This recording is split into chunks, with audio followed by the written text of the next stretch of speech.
qubin qabne narratti hin taatu loltuun diinaa na balleessuuf hin afaan iyyaatu akkuma gaarree Yerusaalem marsitee jirtu Jisse waaqatti na eegataa hin jirtu hirruun jechi an gubbaa dhaga'e hin jirtu dootiin nama qabuuf hin jirtu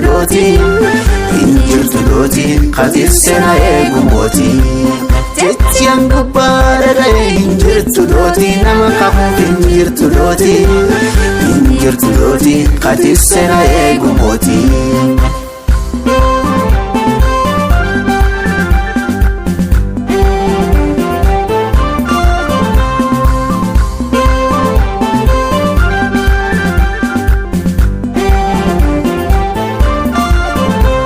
Mataa jabaate gumiitu wallaala tolche waaqilleen dabarse warra miidhaan kenne ammoo taatullee waaqayyoon garaan jabaanne dubbi gargalchuuf gadi hoon jedhee na yaame warri Midiyaanii loliisaaf si waliin deema Israa'eliin baddunaan jedhiin ni hicceera du'aanitti lubbuti waaqi jireennan fedhe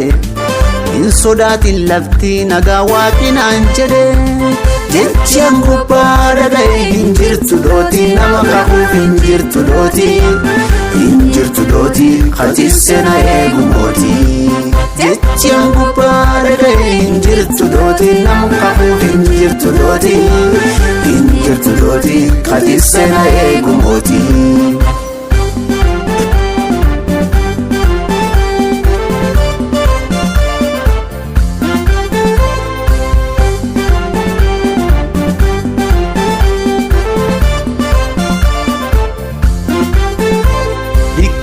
Waaqat na yaame an obju hiika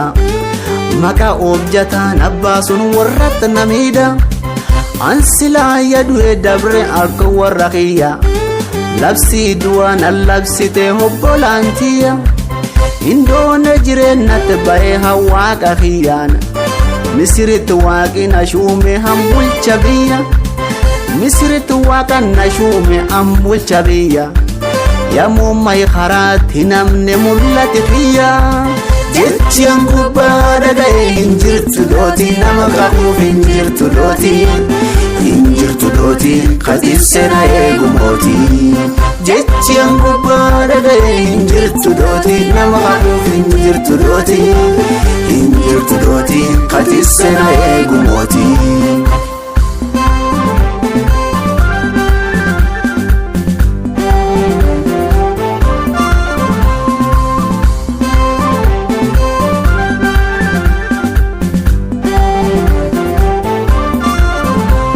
Obbolaan nakkaate kadhaala hana dhoowwani warra baqiyyaalle keessa hana gussani nagussinaan baafam warra diinoleen cufte yagaabbite obbolaan na barbaada dhufte guyyaan geennaan fulum durii tana deebifte barcuma ulfinna gubbaa ana teessifte darbatamus namii kafuu achitti nafu Lulet diinolee moohataa yoo guyyaan ka'u jechi an gubbaa dhaga'e hin jirtu dootiin nama qabuuf hin jirtu dootiin qatisse na eegu mootii jechi an gubbaa dhaga'e hin jirtu dootiin nama qabuuf hin jirtu